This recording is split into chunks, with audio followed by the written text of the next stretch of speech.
Good evening, ladies and gentlemen. My name is Joseph Gepp. I'm the head of the economical desk at the daily newspaper Der Standard. First of all, please apologize my very Austrian English. I'll do my best. And second, welcome to this very interesting discussion, which I'm happy to moderate. It's about the future of money. It's about how it will transform in the coming years, and it's about how it's related to climate change and the fight against it. As we discussed today, interesting but complicated issues, I was asked to give some introductory notes and explain some basic facts at the beginning, which I will do. But before I will introduce our panelists, welcome. And at the end, you will have a lot of time to ask some questions. So welcome, I start with Helga Kromp-Kolb. She's a climate scientist, many years at the University of Natural Resources and Life Sciences in Vienna. And she's very well known in Austria for her work to climate change. So Mr. Brad Scott, next to her, he's a journalist, he's an activist, he's a former financial broker, and today he's writing books. And his special field is cash and cashless societies.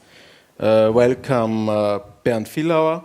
He's the director of the Weltethos Institute at the German University of Tübingen, and he's an expert on financial ethics.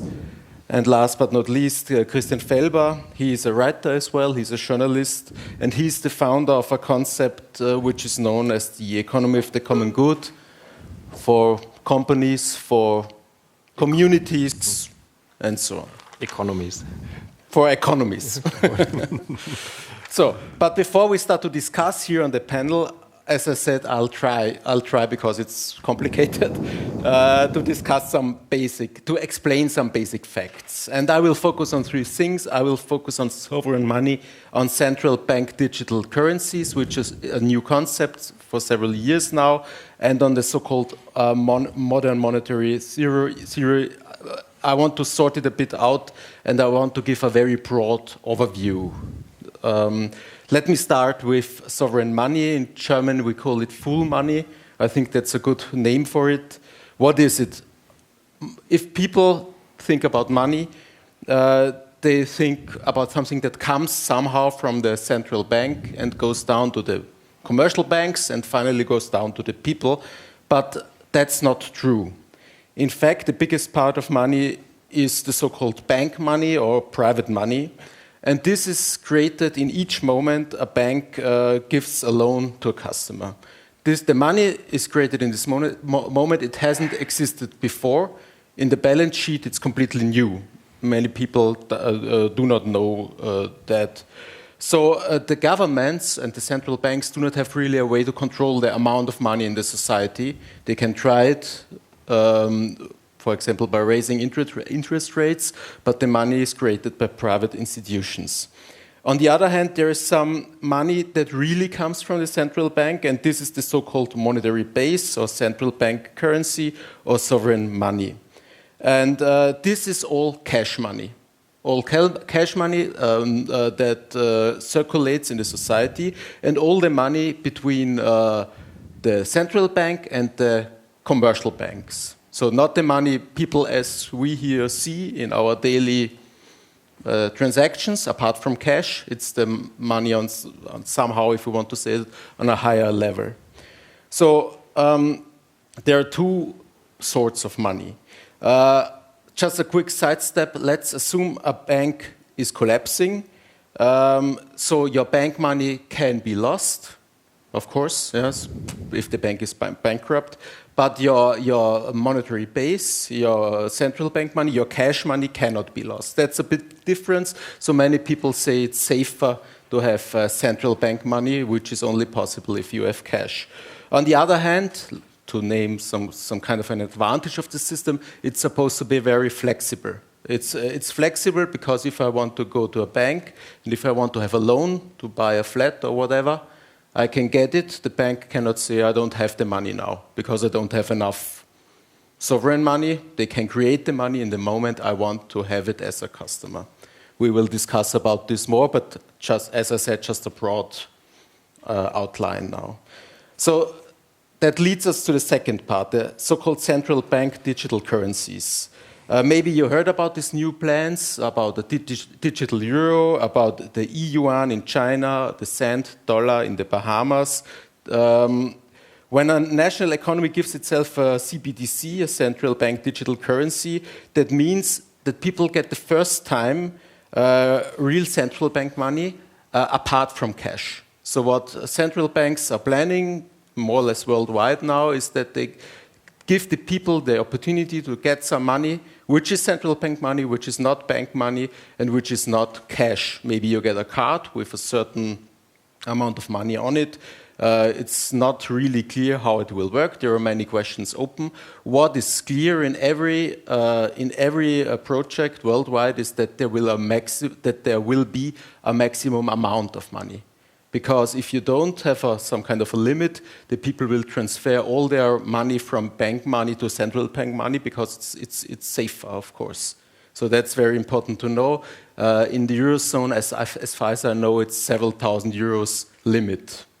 Maybe in 5 or 10 years from now, we will have this digital euro. It's not clear now, but they are working on it. The last point I want to talk about is the so-called modern monetary theory, MMT. This is a quite controversial theory coming from the, let's say, left wing of the economists in the United States. It says basically that a country cannot go bankrupt in its own currency because the money comes from the state, it comes from the central bank of the state, and this central bank can make more money as long as there's no inflation. Then they have a problem. So if they watch out for inflation, they can create money, and a country do not have to finance itself via the worldwide financial markets, borrow money from some big banks, for example. They can do it straight at their central bank. That's what the fans of the MMT are declaring. So I talked a lot now about these three concepts, and I would like to talk to our panelists now. Mr. Scott, I would like to start with you. You're an expert on cash or cashless societies.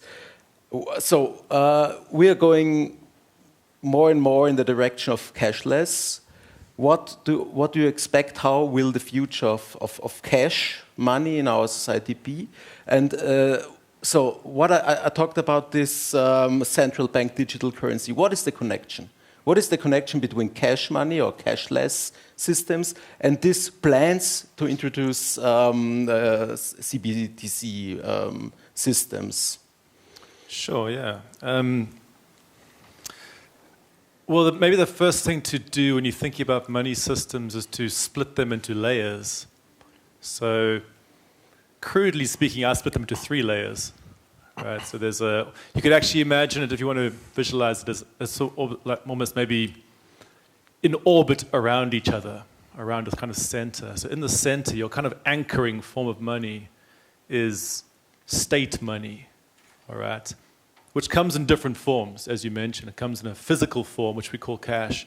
It also comes in a digital form, which we call reserves, or which would also be called CBDC now. Right? But initially, there's this core to the money system. And for example, the MMT movement specializes in actually providing an account of that first layer of money, account of how it works and what its operations are.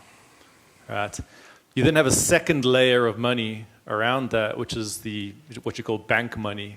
I tend to just call it digital casino chips issued out by the banking sector. All right. And the banking sector can actually do that in a few different scenarios. It can do it when it's lending. So it just creates new money, creates new digital casino chips that it's handing out.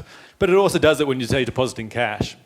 All right, it creates those units in your account, and those are all basically these digital casino chips. And the whole, what we call cashless society, is when you were to become totally dependent upon that second layer, as it were. And actually, there's a third layer as well, which is players like PayPal and various other players that plug into the banking sector and then issue their own casino chips, essentially, backed by the bank casino chips. All right, so there's these different layers of money in the system.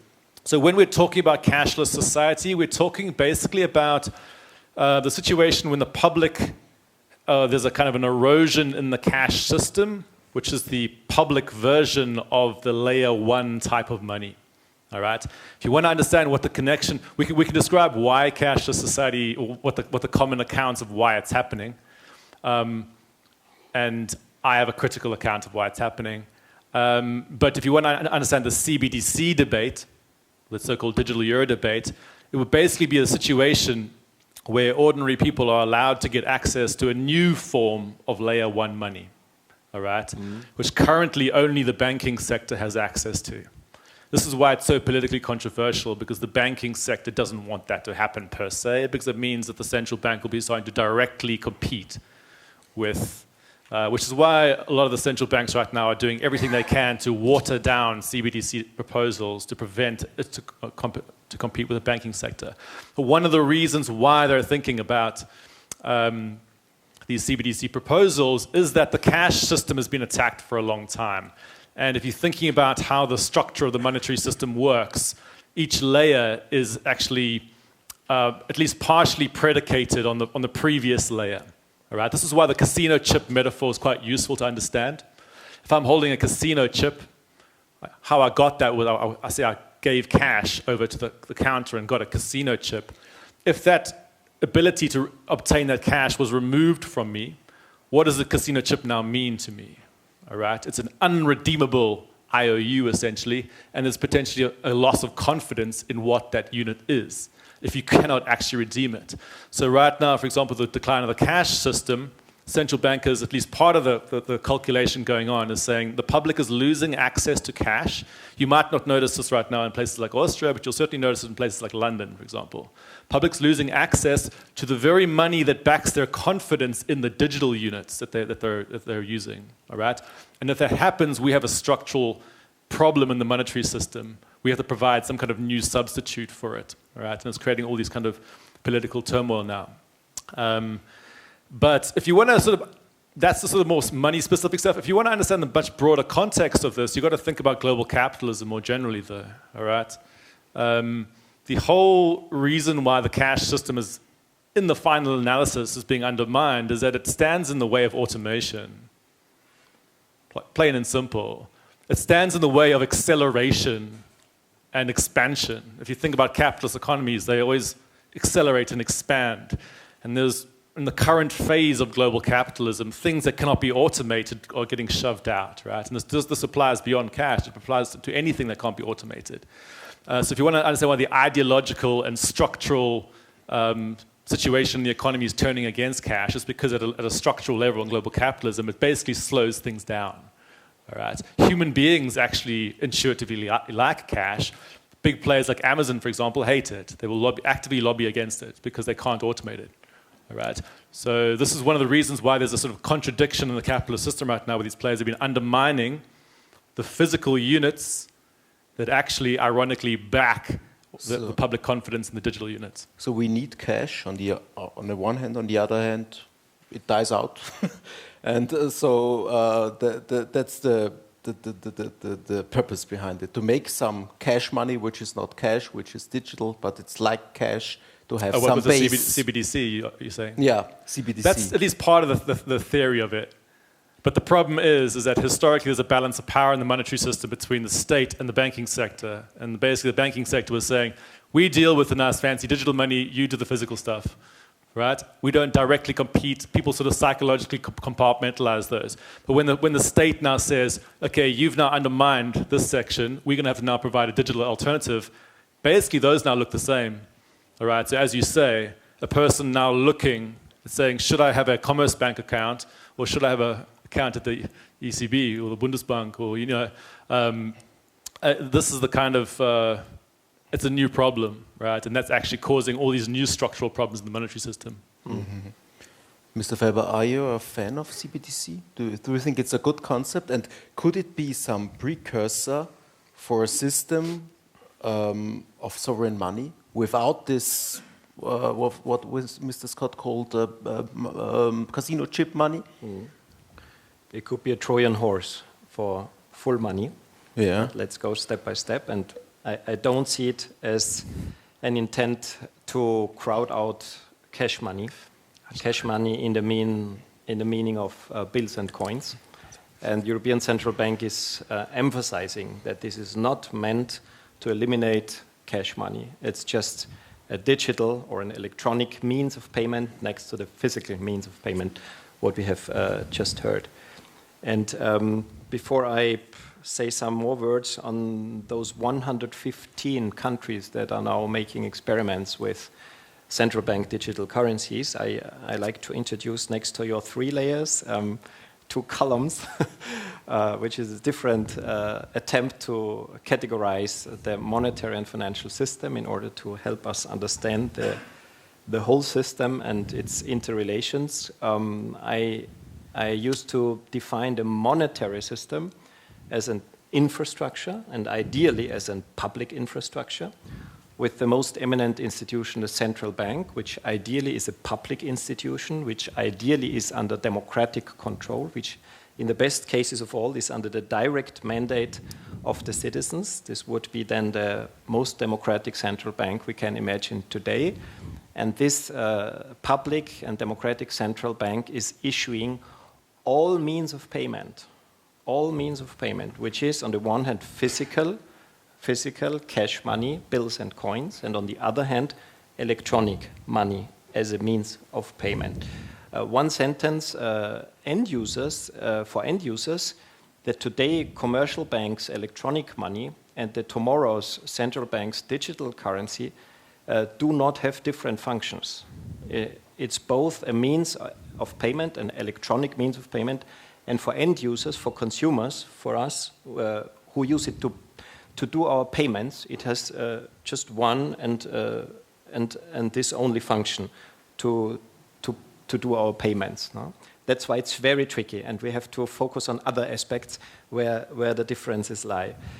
And whereas the monetary system is an infrastructure, and ideally a public infrastructure with the central bank and the money, the financial system, different from the monetary system, would be a market service, not necessarily provided by private institutions, but in the stereotypes provided by private commercial banks, and they do not create the money.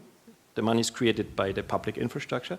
They only use the money, ideally, and they use it to finance investments and other projects in the economy. And the most important institutions of the financial systems are banks and stock markets. That is a theoretical differentiation, which in reality doesn't exist, because we have already heard that today these private financial institutions, they also create money. They create the whole amount of electronic money that we use as a means of payment. Today, 100% of the non-cash means of payment, the electronic money, the bank money or private money, 100% of it is created by banks, not only when they give a new loan, this is one option of 2, and the second option is when they buy an asset. Because when they create a loan, they book the amount of the loan on the current account of the loan taker. That is one option, that you described. And the other one, when they buy an asset, no matter if it's a government bond, a stock market share, or a derivative or any other asset, they book the amount which this asset is worth on the current account of the seller of that asset. And that's a very important function, a double function of money creation and asset trading, which commercial banks are doing today. And this implies some problems. And now comes into play that central banks say, for very diverse reasons, there are more than 10 reasons given by central banks, and the only thing they don't say is we start to compete against private commercial banks and against their privately created electronic money, issuing publicly created digital and electronic is the same. Digital/electronic money. We start to, but don't be afraid. It's just a complementary adventure, and we limit it with 3,000 euros per account, although there is a waterfall mechanism, which means as soon as you have spent your 3,000, they will be refilled in an unknown amount of time. So there are some questions are still open, but they insist it's not a competitive act. It's funny because why would the state start to compete in a functioning financial market? This is a theoretical question that hasn't been resolved. And then they give the reasons, and the reasons are very, very, very numberful, and they start from it's improving financial inclusion, because people who have not access to a bank account, they will have access to digital means of payments. And they say it's more stable because, as you already said, if a bank goes bankrupt, ideally the deposit insurance will save at least a limited amount of your until some 100,000 euros. In the United States, we've heard it, they're talking about $300,000 to $400,000 per person, but the rest is unsafe. And we do not know if the deposit insurers will work. That's a secondary risk. And digital money, and this is now a very important difference from the electronic bank money, will not be part of the balance sheet of the banks, which means that it will not be a liability from the banks towards the clients, and it will not be a claim from the bank clients towards the bank. That's why if the bank is becoming insolvent or is going bankrupt, digital money will be safe, because it's kind as if it were in a deposit. No? If you carry some values to the bank and put it in deposit, even if the bank is going bankrupt, these deposits are untouched and are not affected by the insolvency or by the bankruptcy. And same with digital bank currency. So the question is, and there are many, many more advantages. One very important last advantage is a geopolitical advantage, because especially in the Eurozone, central bank experts are arguing we are progressively dependent from big banks that are not part of the European Union, and additionally payment systems which come from the United States or maybe even from other countries. And the digital and a means of payment which comes from the public European Central Bank is our own. So we are talking about monetary sovereignty when we talk about digital currency. And there are other advantages. And now my question is, if there are so many advantages, why do we not replace electronic private bank money fully by, and it's not only public money, digital money, it's also legal tender. This is now a very interesting argument. Legal tender is an official means of payment, in German gesetzliches Zahlungsmittel, and today only cash money that is phasing out kind of is the only existing legal tender, whereas electronic bank money is no legal tender because it hasn't been created by the state. It has been created by private institutions, and private institutions by definition are no public institution. That's why their creation is nothing of a legal legitimacy. It's not legal tender, it's just a private liability, as said. And so the question is, why not replace the whole private non-legal tender by public legal tender? And then we have what you described. Then we have in the innerst circle, we would have money, both cash and digital, issued by the central bank, and the whole benefit from the creation of money is going to the general public. Today, only the benefit of creating cash, of creating bills and coins, is going to the general public. But the benefit of creating electronic money, which is by far larger, which is 80% or 80 to 90% of the whole amount of means of payments, is going to private banks. And this benefit of money creation would go also to the general public. This is just one of many more advantages, but I think I stop here and give more advantages later, or one last advantage. Or maybe Mr. Villhauer says, yes, is it possible to make this replacement, to replace the private money with fully public money?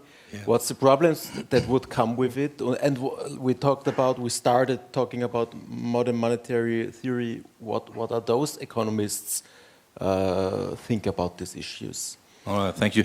I think if a banker would be sitting here, he would come up with some answers to your to your ideas. I mean, the key question is: are we losing our freedom to the big private banks or to the state? I think this is for me a key question. Where is really the problem of the liberties or the freedom we have, and do we need a pluralism? And as I see the MMT, the modern money theory or modern monetary theory, which is based on the legal theory of money, really. It just tries to increase the possibilities for state investments. It doesn't say anything about how we shape the private markets or so. It just says, okay, you got a lot of possibilities to invest. Don't be afraid. Just look at the inflation and look at the exchanges with the other international financial markets. And within these boundaries, MMT can do a lot of good things. So, I mean, I don't see a conflict here between MMT and what has been said by the gentleman here. But the interesting thing is, do we trust the system as it is, with the private banks and these issuing money, or do we want a state-based system? And normally the sympathy for the MMT are more on the left side. And they say, yeah, we can connect these two things, the MMT with a model a la Christian Felber, because there's no real danger if we have a democratically structured state. So that would be a first answer to your question. So they are more or less in favor of a sovereign money system. How can the... Sorry? You wanna... I would disagree that MMT would be in favor of it, but that's... Why would you disagree? There's a difference in emphasis in MMT. As you correctly state, MMT is basically an anti-austerity movement, basically saying, at part, and sorry to hijack here, in part, there's two aspects of MMT. One is a kind of almost sort of descriptive aspect, where they say, we're stuck in a kind of inauthentic doublethink in public discussions around money. Economists and all these sort of people that pretend that money is a constrained commodity when it's not. And all our language pretends that it's a constrained commodity. And they just say, let's just talk what it actually is. All right. And part of the politics of that is historically conservatives spend a lot of time weaving commodity-like imagery around the monetary system to constrain people's imaginations, basically, just to make people imagine that they can't do certain things with money. And so in part, MMT is just a movement that says, let's use new language which will open up the imagination. So actually the only thing that constrains money issuance is inflation, right? It's not constrained by like how much of it you have. But they don't necessarily, I wouldn't say they actually are necessarily pro-sovereign money. A lot of them will say, you can't stop the private sector just creating new money. That will happen organically in the capitalist system. But they say what we can control is what the public sector can do, but we can't control the private sector. So let's make better use of the public sector money. That's what our position is. Yeah, I totally agree. I mean, I would want to say that they are making rules for the private sector. They're just concentrating on what you call the first layer, and say, let's use the possibilities we have there. Don't be afraid, But you could do a modern money theory, with a conservative approach, with a market approach, and connect these things. That we have the state money, and then we have the other game. That's not really a problem theoretically. Can I just add one sentence, only very briefly, to the you can't stop private banks to create money. There is historical counter-evidence. Private banks were prohibited to coin bills and coins because in the beginning of banking, it was private capitalistic banks that issued money, and then it was inefficient that every bank had its own bank notes and money, and that's why private bank created central banks, and central banks were, as natural monopolies, were nationalized in the run of history, and private banks were prohibited to create their own notes and bills. So there's a historical precedence and counter-evidence to that assertion. And just I don't want to speak for every MMT economist either. There's different. I know you played the devil's advocate. I just was answering to the devil. I would like to gain Mrs. Kromp-Kolb for the debate as well. You're a climate scientist. You're not as much into money theory as the other panelists here. Let's say those reforms we are talking here will be introduced at least in parts. Let's say a system like the modern monetary theory generates a lot of money, which can be used for fighting climate change.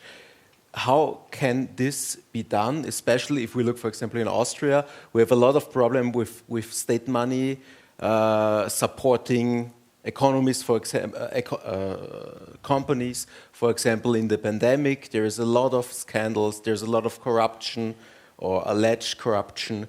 How can this be done? Well, I think the problem is really that there's plenty of money, but it's in the wrong place, and it's going to the wrong projects. The wrong place is geographically as well as regarding the persons or the companies. I mean, we have the money in the northern hemisphere, and we need it in the southern hemisphere, especially. And we have money in the top 10%, top 1% of the people, and we need it at the bottom 50%. So I think it's not so much a question of not having the money, it's a question of it being in the wrong place. And I would like to hear from all the three gentlemen whether the system they propagate does anything to improve the situation. What it can do, I'm quite sure of that, is that the public money that is easier to get at with modern monetary theory, for instance, or sovereign money, that could be put to good use if the governments were really focused on climate, which they're not. So I'm wondering whether the climate problem, I mean, it is of course connected to the money problem, but with the type of thinking we have now, I wonder whether the changes that are being discussed here, whether they will really improve the situation regarding climate. Mm-hmm. Okay. Do you want to say something? I could start to yes. answer Helga's question. I hope you can prove that I'm wrong. Maybe, let's see. Well, first of all, there are diverse pathways to finance climate protection, and all those social and ecological tasks that we should tackle rather sooner than later, or already yesterday. And maybe the first one that occurs to me if we pose this question like this, I would advocate for more taxes. I would advocate for higher income taxes. I would advocate for wealth taxes. I would advocate for inheritance taxes, and I would advocate, of course, for a financial transaction tax. My favorite one is a global tax on high net worth individuals. We know that we have a skyrocketing number of persons that have at least $1 million or euros as liquid assets, not counting the house they are living in. And if these persons were taxed with 1 to 2%, and we know that their wealth is growing at a much quicker pace, if they were taxed with a tax of 1 to 2%, then the money would be sufficient to finance all the SDGs. And here we're talking about trillions of dollars that are used to finance all the SDGs. Let me just impose something here. It's not only that they have the money that other people need, but they're using it to damage climate.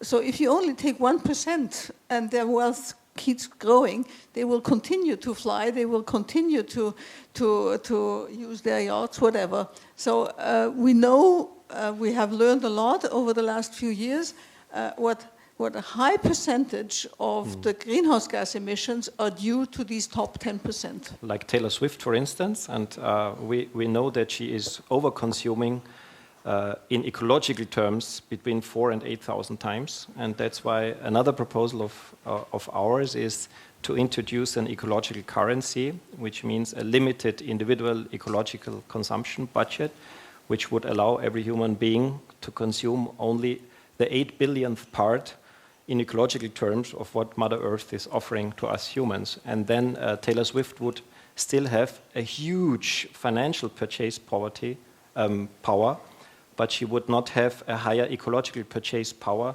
than any other human being. And that would be direct answer to that. And only then I would start thinking about financial reform and monetary reform. Just one question, because I try to sort it out and that we don't mix everything. A global tax reform or a national tax reform, like let's say inheritance tax in Austria, is it connected to these topics we were talking about before, to sovereign money and to MMT? No, it's not. It's a different thing. Or do you see any relation? Yes, it's one of three major options to mobilize public resources to finance climate change. Yeah.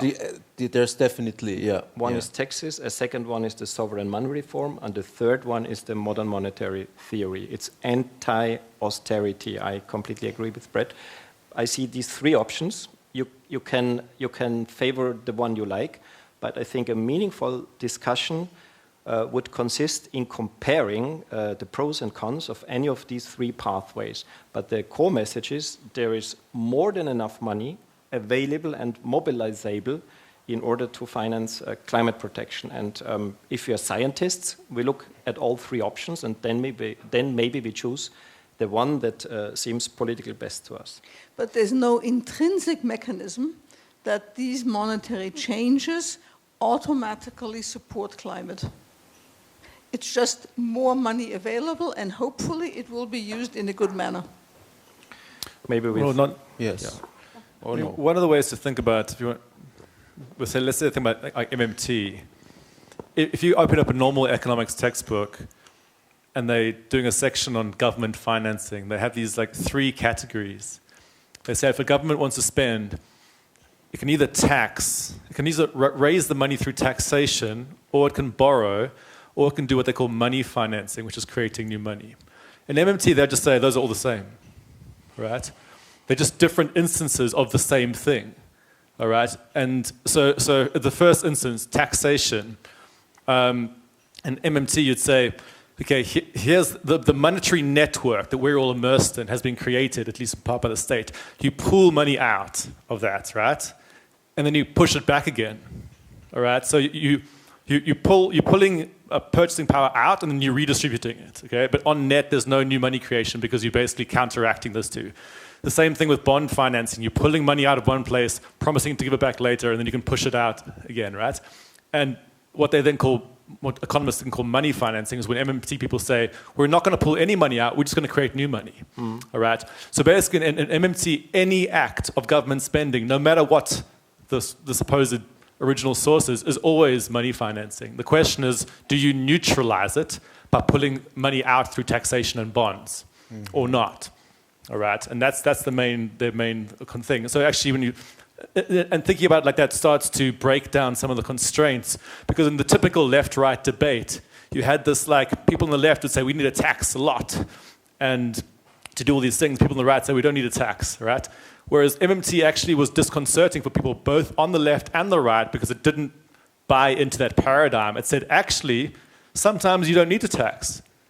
You only need to tax in certain situations, right? You can do anti-austerity stuff without taxation. And that's why, if you read Stephanie Kelton's book, where she's one of the sort of big popularizers, she has a whole section on using money creation for combating climate stuff. Yeah, but it means you need a government that wants to do that. Exactly, The system in itself is no help. Yeah. But how can the system in itself be a help? You always need a political decision to... no matter what monetary system you have or what political system or what theory you have in the background, which economic one, you always need the political commitment, for example, to fight climate change. For the MMT, the crucial question is what happens in the other sector. I mean, you nicely explained how it works, and it's completely clear that an MMT-based state investment is not automatically climate friendly or so. I mean, MMT economists tend to point to Japan, as an example, but another very good example is Nazi Germany. This was, in a way, this was an MMT state, a self-financing economy. We could speak about that, but they did it for war, to prepare war. I mean, MMT is wonderful if you want to, gear up for a global conflict or so. You can use it for this or for that. But the interesting thing is, what happens in the other sector? Do we want a private sector with private banks? Do we want a pluralistic money system? Or do we want an MMT-dominated system in a way? So this is the key question, and it's a question of the political will. So we have to speak about power. We have to speak about what is the will of the majority in a country, and how can we create the future they want to live in. Mm-hmm. Okay, let me put the question in a different way. If MMT was introduced, for instance, in African states, would that help them to finance their renewable energy projects, and would it make them more independent from the global north? Well, some say MMT is very fine for the USA. The USA is the state that can finance itself in this way, but for a weak developing state, it's not so easy, because the pressure of the international financial markets and everything would avoid or would make this impossible. I don't think that it's a good idea for an African government to adopt right now an MMT policy, but we can speak about that. It's also just important to note that you don't really get to choose whether or not you do MMT. MMT is a description of how the money system works, right? All states always do MMT. The question is whether you choose to describe it accurately or not. All right, so as you say, the Nazi state did not describe their actions like this, but you have the power to do it. All conservatives, when they're creating money to, say, buy weapons and stuff, they're doing MMT. The question is, do you use the descriptive framework or not? People who refer to themselves as being part of MMT are saying, we speak about it a certain way. And so you want to separate the descriptive elements of MMT from some of the normative proposals you find within people. And so the normative element tends to be, let's make better use of our capacities. And that becomes a question, as you say. Some countries have far more power to have that ability to issue money without getting punished by the international bond markets, for example. I would say, well, MMT, as it has been said, can be used to finance weapon production and to go to more wars. It allows that. And it also allows to finance climate protection. So the beginning of the discussion, I understood, was that what are the main targets of financial reform, such as MMT or the sovereign money reform? And I see three main targets. One is financial stability. The second is distributive justice. And the third one is potentially ecological sustainability. Of course, if you turn the question around and ask which is the best way for ecological sustainability, maybe you come to different answers first and only later to financial reform. So I would reframe the question. Can modern monetary theory or sovereign money reform be a contribution to protect climate? And there I see clearly a yes. And I made already one first argument for the sovereign money reform, that it is able to do its contribution to mobilize resources for climate protection, which is the benefit of newly created money can used by the government or by the general public for any purpose it wants to use it, weapons or climate protection. And the more important one is because this is the direct connex. The more important one is that the transition from the current system of electronic private bank money to public central bank money, that would create a one-time transitional benefit of the amount of the circulating amount of electronic bank money, which in the Eurozone is 80% of GDP in the Eurozone. And this amount of money could be used to either reduce sovereign debt, to reduce public debt by 80%. This would reduce the average public debt in the Eurozone from 100% to 20%. It's one option. A second option is that only part of this is used for debt reduction and another part is used for investment in climate protection policies or any other. And this is a major contribution. And now I would still like to answer your question, is there an inherent an inherent connection. I do see one inherent connection. And the inherent connection of the sovereign money reform and climate protection policy is that the two options of creating money for private commercial banks today, they would end. And one is lending out the credit through money creation. And the second is buying, and this is the important one, buying an asset through money creation. They would not be able in the future to buy assets through money creation, and this means they could not engage in building bubbles. So they would have to refocus their whole business model to lending out loans with sovereign money. And we have a progressive tendency of loan regulation that loans have to be more sustainable in the future. So they cannot buy assets that contribute to either wars or climate change, but they will have to focus on lending out loans. And thanks to loan regulation, these loans will, in the future, be ever more sustainable. And that is one inherent connection between the sovereign money reform and climate protection. Thanks very much.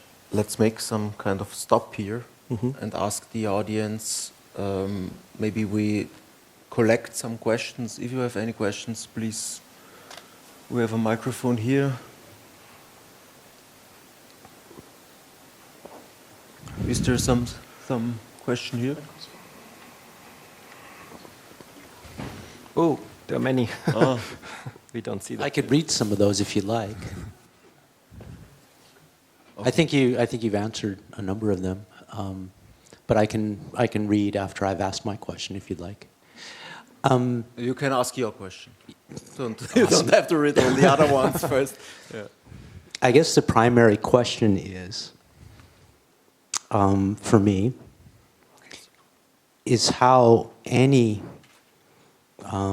contemporary monetary theory could, I don't want to say force, but encourage the changes that we're unable to make as democratic societies, because I think it's a pretty common understanding that capital has captured pretty much every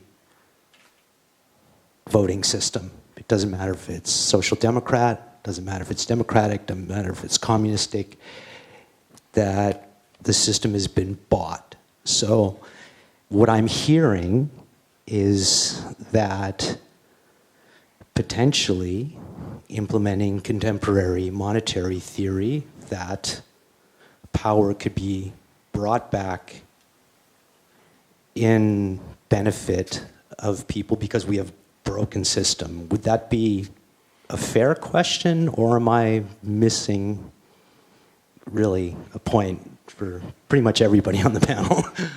Thank you. Maybe that's a question for both of you, but sure.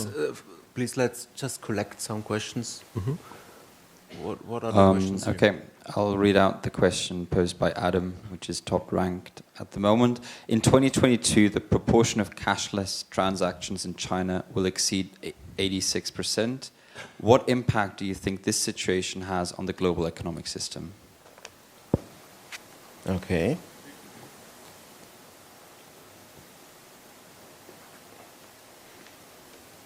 And the others, who would this? Another one that affects maybe the global majority, so not the rich countries of the global north, Europe and North America, is the CFA franc zone. Second question on the top. How would the stance, and I think that the stance here means MMT, but also CBDC, affect countries that have monetary ties and financial ties, but also dependencies on the global north? So the CFA franc zone in Africa, having this like neo-colonial currency issued by the French government. Yeah. And the other two? There's actually 11 questions in total. Should we? Really? Yeah. Maybe the second most ranked and the third most That was ranked? the second highest. I can read the third highest ranked as well.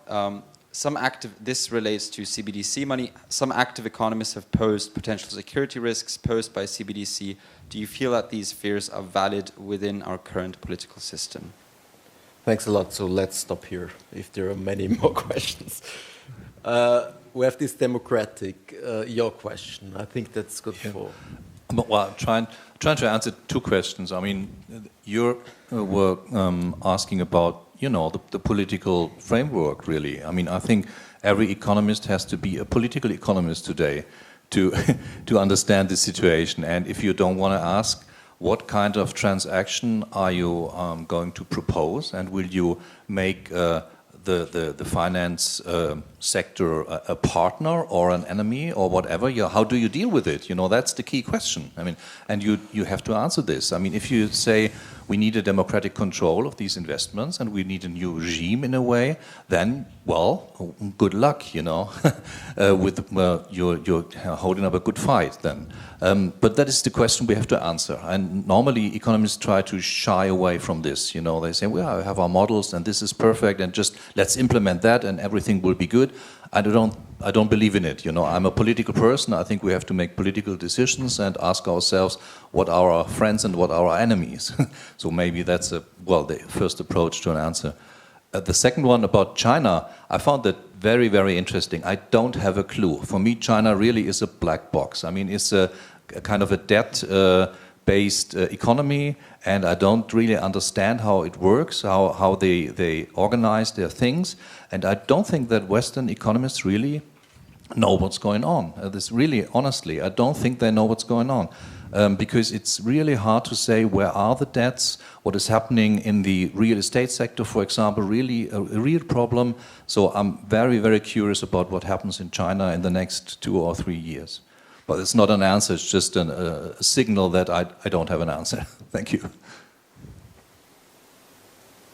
Yeah, okay.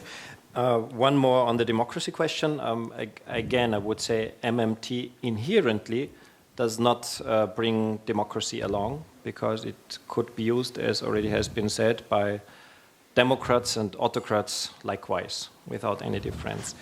If I go back to your question, Helga, and ask which is the most effective policy to bring along more climate-friendly politics, then I would answer democratization.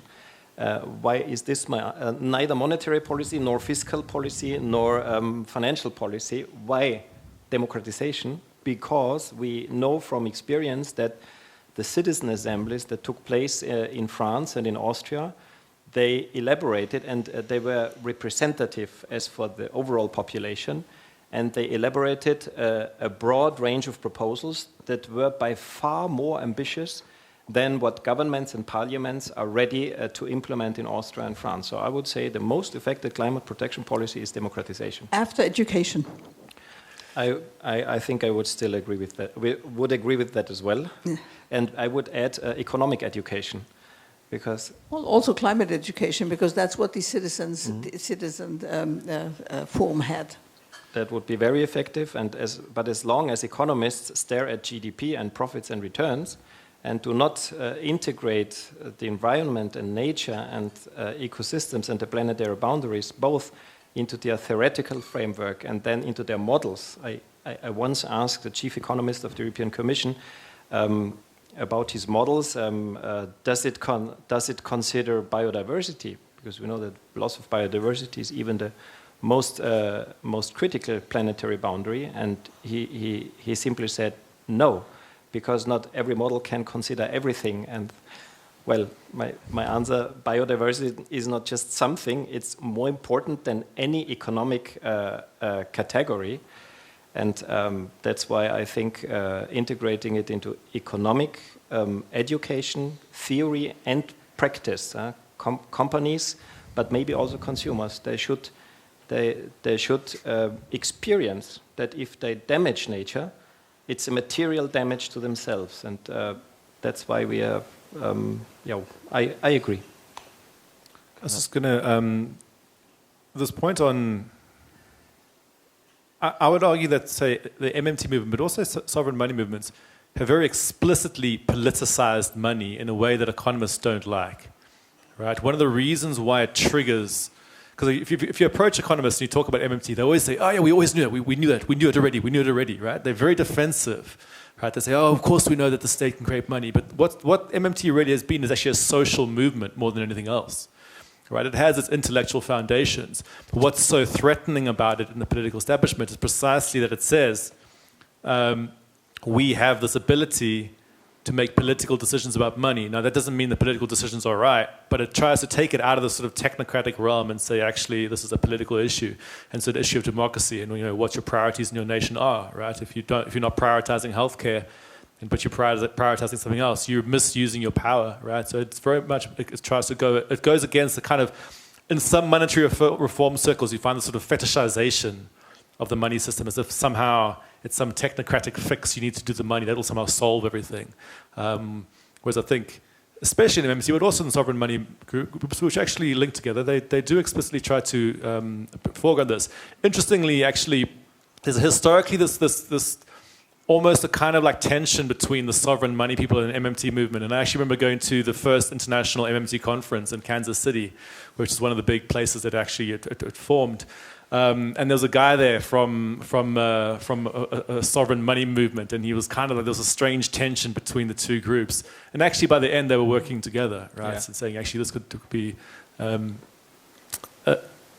Sorry, I just would like to deepen the China question, which is very interesting. You were talking about these layers. One layer is based upon the other, and it seems that in China the basic layer is losing very much. If 86% of the transactions are cashless transactions, so how can this system still work if the monetary anchor is, if we lose the so-called monetary anchor, or maybe you want to answer it. I think we don't know whether it's working. That's really the point.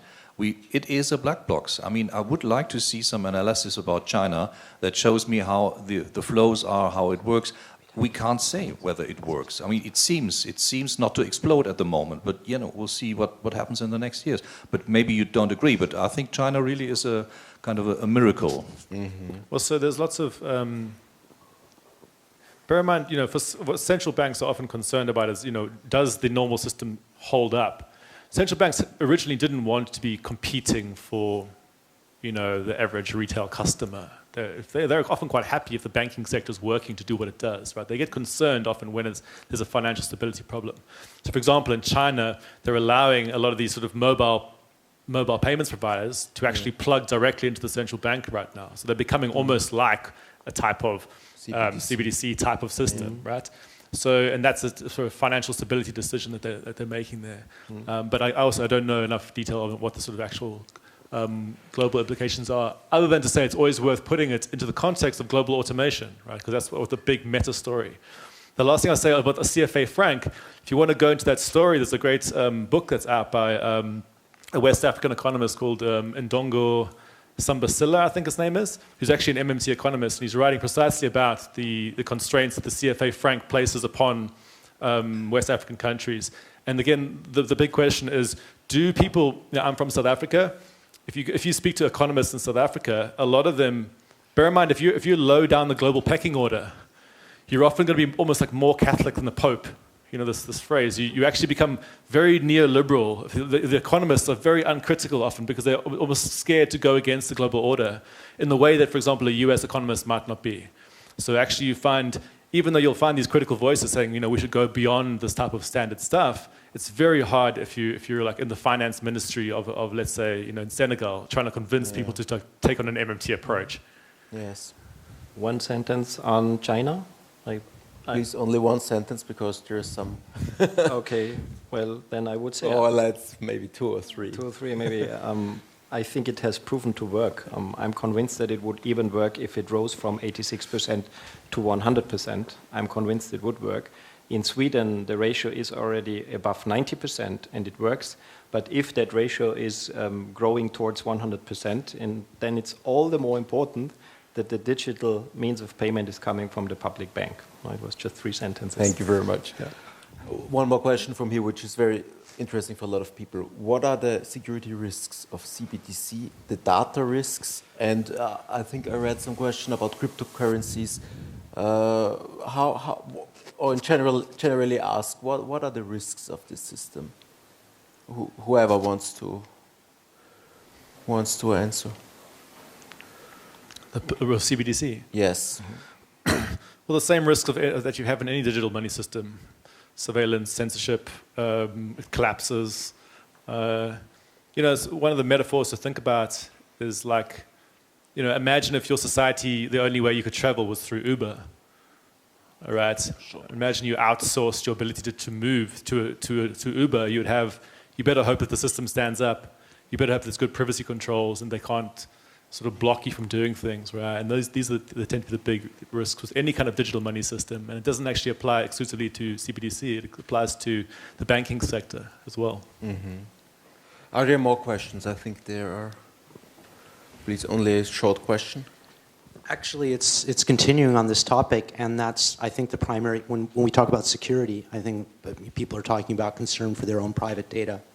And from the shift that we have with physical cash, the anonymity of physical cash, the fungibility of digital cash, of physical cash, moving towards digital cash is the primary concern, right? Mm. And I think that there's an argument to be made for surveillance cash, as being a friction in the system. So you would advocate that there's less friction in the system. You described that automation is a friction in the system, and that capital benefits from this system. So I think the major concern that an average citizen has is, look, I just want to be able to go in and buy my Kronenzeitung, and neither a data reseller nor the government needs to know that it is that I'm doing that. And in the Chinese system, and also in Sweden, basically all of that data is available to be exchanged internationally. So the question is, are we not creating more friction for our daily lives? And let's not just forget about the cognitive overload, but how we are as citizens. Yeah. Thank you. Are there any more questions? I have one more question.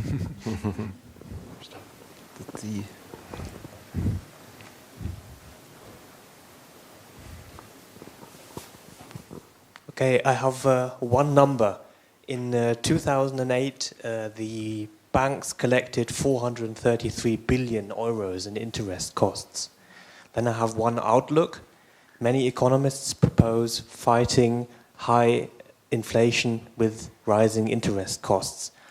Would the panelists be willing to discuss the effects of interest rates in regards to their economic proposals? Okay. I think we need a second panel for that. But we'll try. Yeah. Yes. The question, which was also listed, it was not my question, but it was a little bit overlooked, I think. I would like the panel to discuss the problem with the CFA. Yes. The French currency that is currently in around 14 countries in Africa, Central and West Africa. How could this digital economy or monetary system can save this country from the brutal, let's say, exploitation of these countries, which they have to deposit about 50 to 70% of their foreign reserve currencies in France or in probably Central European Bank in exchange for just having a currency. Thank you. Are there more questions? Maybe one question that has also come up through Slido that fits the CFA franc would be the global debt.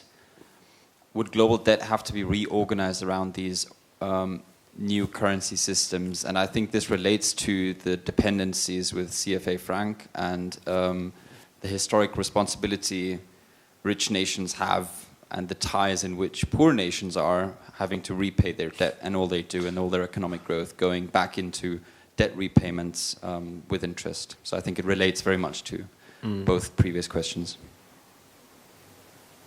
Okay. Thank you very much. Do you want to answer? Yes. Well, as for the global debt, I like very much the debt swap proposal of Juan Martínez Alier, one of the more renowned ecological economists from Barcelona, and he says we cancel the financial debt of the global south against the ecological debt of the global north. And I would deem this as a clean and smooth proposal. And then for the future, I would only give international loans in an international currency. This is now another evening topic proposed by John Maynard Keynes, and this would be interest-free. Second, if we had applied modern monetary theory instead of interest-bearing government bonds over the past 50 years, we would have no sovereign debt problem at all. The public debt would be insignificant because it would not have been interest-bearing and interest-loaded, second. And as for the CFA, it has been referred to as monetary colonization, and I'm heavy supportive of the modern monetary theory in the proposal of monetary sovereignty.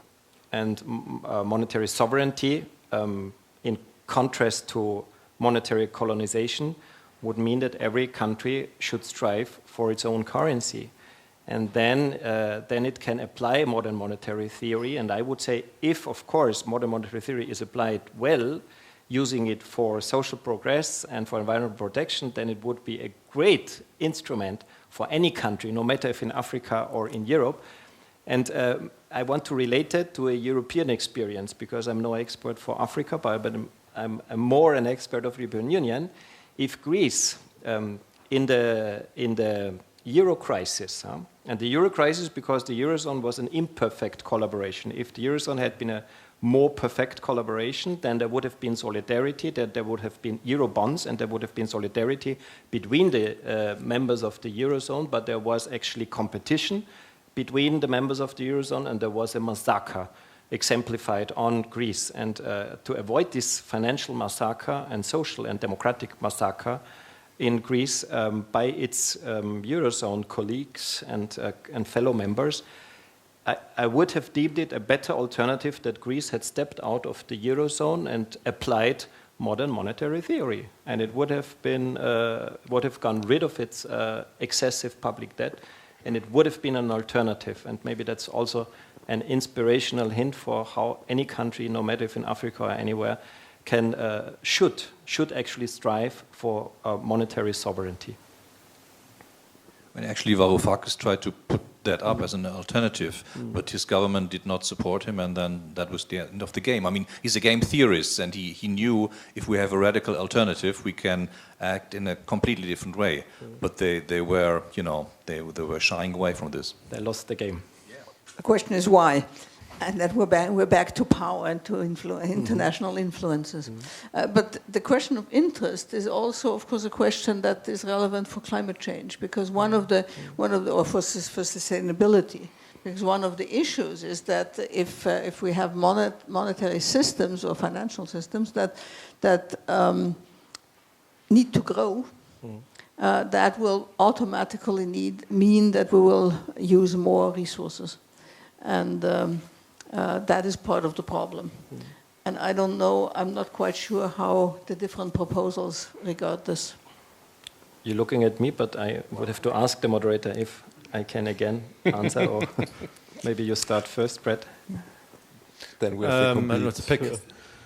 Maybe the one thing I'll just say, I don't know how coherent this is going to be, but historically there's a distinction, say, between, let's say, Marxism, which does an analysis of Marxists are kind of historically bad at looking at monetary systems, but very good at looking at power and profit drives and things like that.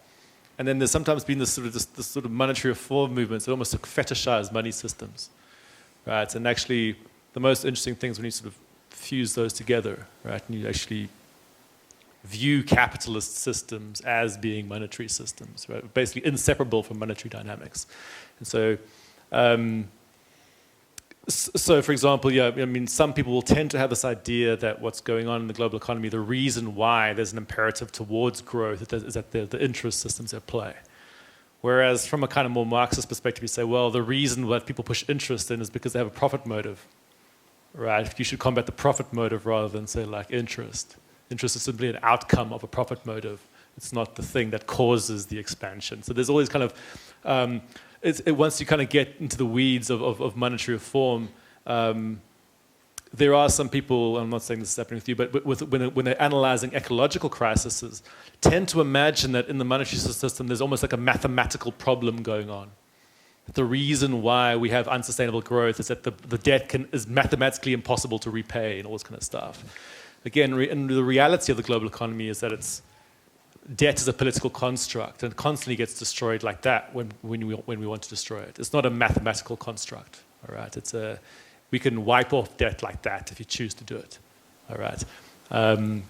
This is not a very coherent answer, but I want to quickly maybe mention this. I would encourage looking. I've just started this book by Ndongo Samba Silla, I think his name is, and I think he's Senegalese, and he's got a whole book. It's called Africa's Last Colonial Currency, about the CFA, and he's coming from an MMT perspective. So I haven't got into what his actual proposals are yet, but if you want to go deep on that, check it out. But I think, at least in my experience, the problems, and I sort of touched on it earlier, is getting people in countries with low amounts of geopolitical power to even believe that there's actually a right to step out on your own, as it were, all right?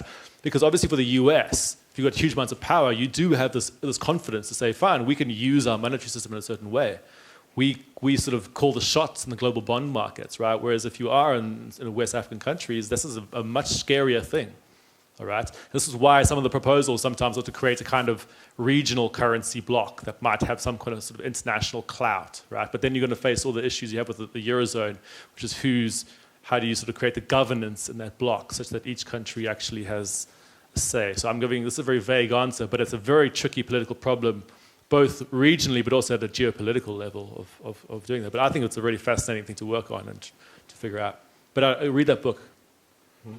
But to be clear, all the concepts we're talking about, MMT, sovereign money, whatever, it only works if you have your own currency as a society. If you're Greece, you're part of the big Euro systems.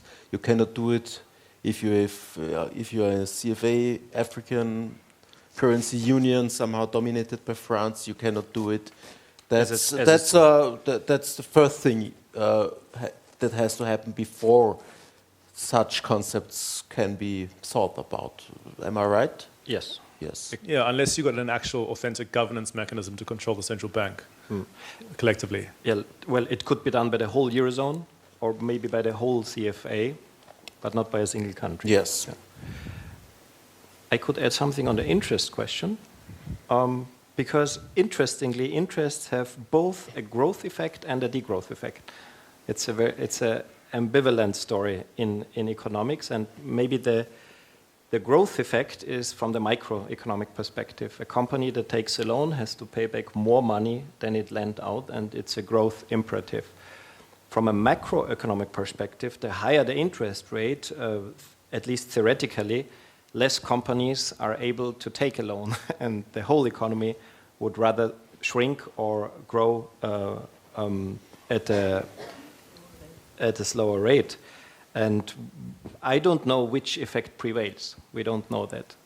But I have a guess. And my guess is that the macroeconomic effect prevails because I am, in my longest term vision, I'm a supporter of a negative interest system rather than a positive interest system. And because a negative interest system has a much more beneficial distributional effect than a positive interest system. But on the other hand, it would be a booster to growth. That's what I'm almost sure of. And that's why I guess, my personal guess is that the macroeconomic, growth effect of a lower interest rate, let alone a negative interest, is by far stronger and higher than the microeconomic inverted effect. And the conclusion of that is, with interest policy alone, we cannot protect the climate. We need different policies that accompany or that even outweigh financial policies, and we are back to democracy and environmental policy and other policies. And maybe just the last one, if we consider the central bank as a monetative power in the meaning of a democratic institution, which is mandated directly by the citizens.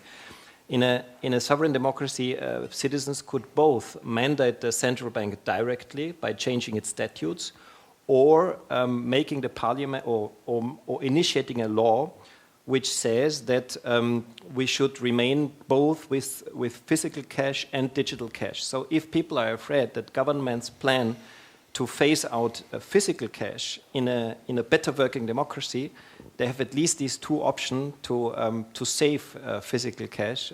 Either they initiate a simple law that assures the maintenance of physical cash, or they initiate a citizen assembly on the central bank's statutes and mandate, and enshrine in the central bank statutes that it keeps obliged to issue both physical cash and digital cash. Again, also this question is a question of democracy, same as climate policy. And again of education, because I think the average citizen just doesn't understand these things.